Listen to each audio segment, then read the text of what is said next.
Hello there. In this demonstration we're going to see how to get some descriptive statistics from some data using Minitab Express. And suppose we start off with some data. In this case it is data in an Excel spreadsheet. I have two variables, quiz 1 and quiz 2. Now I can save this as a CSV file and then import it into Minitab Express, but I find it's easier just to copy and paste this directly into their spreadsheet. So I'll highlight both columns, copy, come over to Minitab Express, go to the top left, hit paste. And there's the data. Easy. And then you can actually save this data as a Minitab data file if you'd like. Okay, so I want to get some descriptive statistics, we'll say on quiz 2. Okay, so I have my data in my array down here. I go up to this button, Descriptive Statistics. It actually has some graphs it can put in there too, so it's this little icon with various graphs. So I click on Descriptive Statistics.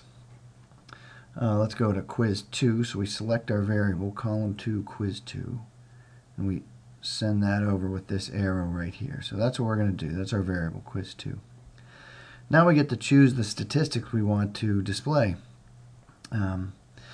And when you open this up, there's sort of a default collection, and it's a few more than I would like to have displayed. I like the mean, so I'll keep the mean checked. Standard error of the mean, we'll get to that later in the course, so I'm going to uncheck that. Standard deviation, I also want the variance, the range perhaps. Let's see, minimum, first quartile, medium. So this is the 5-number summary, and I could display that, but it starts getting a little busy if you put too many things out at once. So I'm going to get rid of these. Interquartile range, mode, let's do the mode. And then this capital N is the number of data entries for this variable, and N missing is how many are actually missing. So I don't really need to know. They're all there, so I don't need to see that. And what we could do is we could also take this data and display it in terms of a histogram, an individual plot, or a box plot. And we'll show that later, but for right now, let's just go with this, right? We have some statistics we'd like to see. We pick them, and we click OK. Bingo, there they are. That is fast and easy. So we have our variable, quiz 2. There are 18 scores, the mean, the standard deviation, the variance. We have a range. And notice the mode here has a few modes. There's more than one mode. There's a tie, actually. And so you might want to know what's the frequency for this highest performing mode, since there's 4 of them. And basically N for mode tells us that there's 2 21s, 2 30s, 2 46s, and 2 50s. If there had only been one mode, it would give you the mode and the number of times it occurred. So there you go, descriptive statistics. Nice and easy. Pick and choose the ones you like, and don't pick the ones you don't want.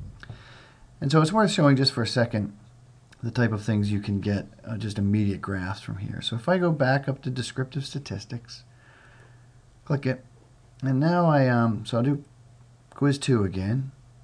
I'll import that data.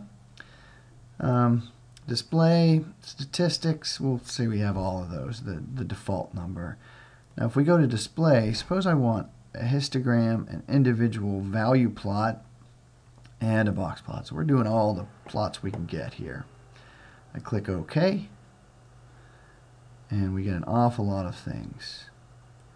All right, so there's our, up here, those are the descriptive statistics we requested. See, it gets a little busy if you choose all of them. But then you also get a histogram with some default class boundaries and the normal curve that would be associated with that mean and standard deviation. You also get the individual value plot, and here you can actually see those modes. There's the one at 21, one here at 30, or you get 2 there at 30. So it's a nice little dot plot. Pretty decent for visualizing the data. And then finally you can get a box plot. So you can actually get a lot more pretty quickly than just descriptive statistics. But for this specific purpose, we're just going to be using the descriptive statistics. It shows up in a nice little box after you click OK. and you're good to go. Easy peasy. And that's all.